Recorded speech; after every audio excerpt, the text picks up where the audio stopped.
జగన్మోహన్ రెడ్డి గారు పల్నాడు జిల్లాకు పర్యటనకి వెళ్ళడం జరిగింది, సత్తెనపల్లి నియోజకవర్గానికి. ఆ సత్తెనపల్లి నియోజకవర్గానికి వెళ్ళడానికి కారణాలు ఏంటి అని చూస్తే, జగన్మోహన్ రెడ్డి గారు అక్కడ వాళ్ళ పార్టీ కార్యకర్త చనిపోయాడు, విగ్రహావిష్కరణ అన్నాడు. విగ్రహావిష్కరణ అంటే ఎవరు అతను, ఏంటి అతను ఆ కథ అని చూస్తే, అతను ఒక బెట్టింగ్ మాఫియా నడిపించే వ్యక్తి, ఒక బెట్టింగ్ వ్యాపారి.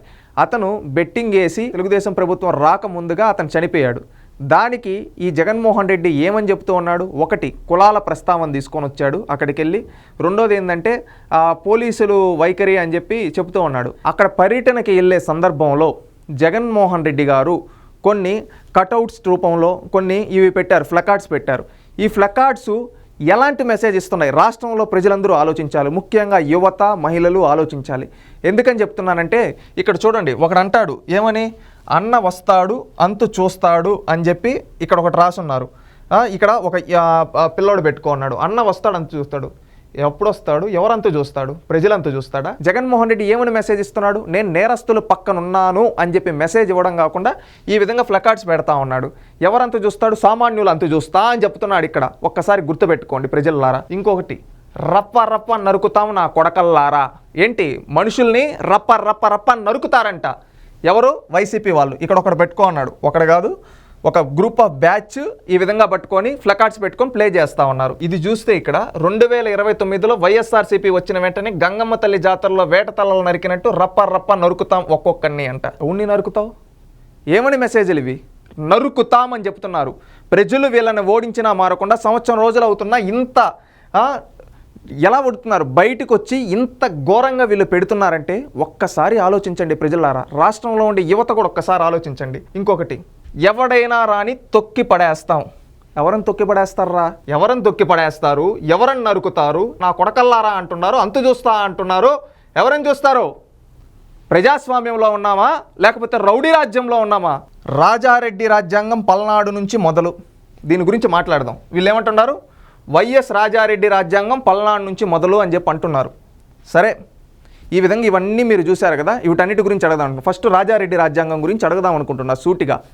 ఏమ్రా, ప్రజలు ఏమనుకుంటా ఉన్నారనేది కూడా లేకుండా సిగ్గు విడిచి ఈ విధంగా చేస్తూ ఉన్నారు. ఏమన్నా రాజారెడ్డి రాజ్యాంగం, రాజారెడ్డి ఏమన్నా స్వాతంత్ర సమరయోధుడా? ఈ తెలుగు నేలపైన స్వాతంత్రం కోసం పోరాడిన ఎంతోమంది ఉన్నారు, అలాంటి వాళ్ళని స్ఫూర్తిదాయకంగా తీసుకోండి. రాజారెడ్డి రాజ్యాంగం ఏంటి? రాజారెడ్డి ఎవరో తెలుసా? బ్రిటిష్ వాళ్ళ దగ్గర పాలెగాడిగా బీఫ్ కాంట్రాక్టర్గా పనిచేసిన వ్యక్తి రాజారెడ్డి. బ్రిటిష్ వాళ్ళ దగ్గర బీఫ్ కాంట్రాక్టర్ రాజారెడ్డి. ఆ రాజారెడ్డి రాజ్యాంగం నడిపిస్తారా? ఈరోజు రాష్ట్రంలో అంబేద్కర్ రాజ్యాంగం నడుస్తుంది. మీరు ఒక భారతీయులుగా ఉండి అంబేద్కర్ రాజ్యాంగాన్ని స్ఫూర్తిగా తీసుకోవాలి కానీ, అంతే బ్రిటిష్ వాళ్ళ దగ్గర పాలెగాడిగా పనిచేసిన వ్యక్తి ఎవరైతే ఉన్నారో రాజారెడ్డి, ఆ రాజారెడ్డి రాజ్యాంగం నడిపిస్తున్నారు. 5 ఏళ్ళు రాజారెడ్డి రాజ్యాంగం నడిపిస్తే ప్రజలు మీకు ఏ స్థానాలు ఇచ్చారో గుర్తులేదా? ఇంకా మారకుండా ఇలాంటి పద్ధతుల ఒక్కసారి ఆలోచించండి. ఏంటంటే ఇలాంటి రాజారెడ్డి లాంటి రౌడీలని, రాజారెడ్డి లాంటి బ్రిటిష్ వాళ్ళకి పనిచేసిన బీఫ్ కాంట్రాక్టర్లని వీరు తీసుకొని విధంగా రాష్ట్రంలో ఉండే న్యూట్రల్స్ ఎవరైతే ఉన్నారో యువత మహిళలు ఆలోచించండి. వీళ్ళు ఈ విధంగా ఓపెన్గా చెప్తున్నారంటే మళ్ళీ ఇంకొకసారి వస్తే రాష్ట్రంలో ప్రజలను బతకనిస్తారా? గతంలో ఏ విధంగా వేధించారు చూసాం. ఒక డాక్టర్ సుధాకర్, ఒక డ్రైవర్ సుబ్రహ్మణ్యం, ఎంతోమంది బడుగు బలహీన వర్గాల వాళ్ళని చంపారు. రేపు కూడా వీళ్ళు వస్తే మేము చంద్రబాబు నాయుడు కంటే ఎక్కువ అభివృద్ధి చేస్తామని చెప్పటంలే, సంక్షేమం చేస్తామని చెప్పటంలే, అభివృద్ధి సంక్షేమం గురించి మాట్లాడటంలే, రౌడీయిజం గురించి మాట్లాడుతున్నారు వీళ్ళు. ఇలాంటి వాళ్ళు రాజకీయాల్లో ఉండకూడదు. చంద్రబాబు నాయుడు గారిని కూడా కోరుకునేది ఒకటి, ఇలాంటి వ్యక్తులపైన చట్ట ప్రకారంగా చర్యలు తీసుకోండి. వీళ్ళు లా అండ్ ఆర్డర్ కంట్రోల్ లేకుండా చేయాలనుకుంటున్నారు రాష్ట్రంలో. ఇంకొకటి ఏంటంటే వీళ్ళు నేరస్తులను తయారు చేస్తున్నారు జగన్మోహన్ రెడ్డి గారు. ఎలాంటి నేరస్తులను తయారు చేస్తున్నాడు? ఇప్పుడు వీళ్ళు పట్టుకోండేదంతా యువత. యువత ఎలాంటి దాని గురించి ఆలోచించాలి? రాష్ట్రం గురించి ఆలోచించాలి. రాష్ట్రానికి అభివృద్ధి గురించి, సంక్షేమం గురించి, కొత్త పాలసీలు తీసుకొని రావడానికి యువటి గురించి ఆలోచించకుండా రాష్ట్రంలో యువత చేత ఈ విధంగా రౌడీజం చేపిస్తా, గూండాయిజం చేపిస్తా అంటున్నాడు జగన్మోహన్ రెడ్డి. ఇది కరెక్టా? ప్రజలందరూ ఒక్కసారి ఆలోచించండి.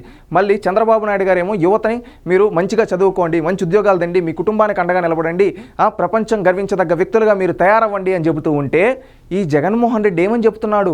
గంజాయి దాకా కొట్టండి, పోలీసులను కొట్టండి అని చెప్తున్నాడు. మీరు బెట్టింగ్లు వేయండి, నేను అండగా నిలబడతానంటా ఉన్నాడు. మీరు కత్తులు పట్టండి, నరికి చంపేయండి అని చెప్పి ఏంది ఈ విధంగా చేస్తున్నాడు జగన్మోహన్ రెడ్డి? రాజకీయ నాయకుడు కాదు, ముఠా నాయకుల్లాగా ఈరోజు ప్రవర్తిస్తున్నాడు. ఇవన్నీ చూస్తూ ఉంటే సిగ్గుచేటు నిజంగా. దాన్ని గౌరవ ముఖ్యమంత్రి చంద్రబాబు నాయుడు గారిని కూడా కోరుకునేది ఒకటే, ఇలాంటి చేసే వాళ్ళపైన చట్ట ప్రకారంగా చర్యలు తీసుకోండి సార్. ఎందుకంటే ఈరోజు వీళ్ళు పాడు చేసేది రాష్ట్రంలో ఉండే యువతని. ఈ విధంగా ఇదేదో హీరోయిజం అనుకుంటున్నారు వీళ్ళు. ఇది హీరోయిజం కాదు, రౌడీయిజం వీళ్ళు చేసేది. ఇది ప్రజలందరూ గమనించాలి, రాష్ట్రంలో ఉండే ప్రజలందరూ గమనించాలి. రేపు డ్రైవర్ సుబ్రహ్మణ్యం చంపిన అనంతబాబుకి విగ్రహం పెట్టిస్తా, బట్టలు వేడి తీసుకున్న గోరంట్ల మాధవ్కి విగ్రహం పెట్టిస్తాను, ఈ విధంగా మహిళల్ని వేశ్యలు అంది కృష్ణంరాజు అతనికి విగ్రహం పెట్టిస్తా అని చెప్పి మెసేజ్ ఇస్తున్నావా జగన్మోహన్ రెడ్డి? ఈ విధంగా నేరస్తులకు అండగా నిలబడి ఏం మెసేజ్ ఇస్తున్నావు? దీనికి సమాధానం చెప్పు ఆంధ్రప్రదేశ్ రాష్ట్ర ప్రజలకి. లేదంటే నేను ఇట్టే ఉంటా ఇట్టే పోతా అంటే గుర్తుపెట్టుకో, ప్రజాస్వామ్యంలో ఇలాంటి రౌడీజం గుండాయిజం ఎక్కువ రోజులు నడవదు జగన్మోహన్ రెడ్డి. పాతాళానికి తొక్కేస్తారు నిన్ను. నువ్వు ఏదేదో హీరోయిజం అనుకుంటున్నావు, రౌడీజం చేసేది ప్రజలందరూ ఇంకా మారలేదురా ఈ రాక్షసుడు అంటూ ఉన్నారు జగన్మోహన్ రెడ్డి గారు. తెలుసుకొని మారండి ఇకనైనా.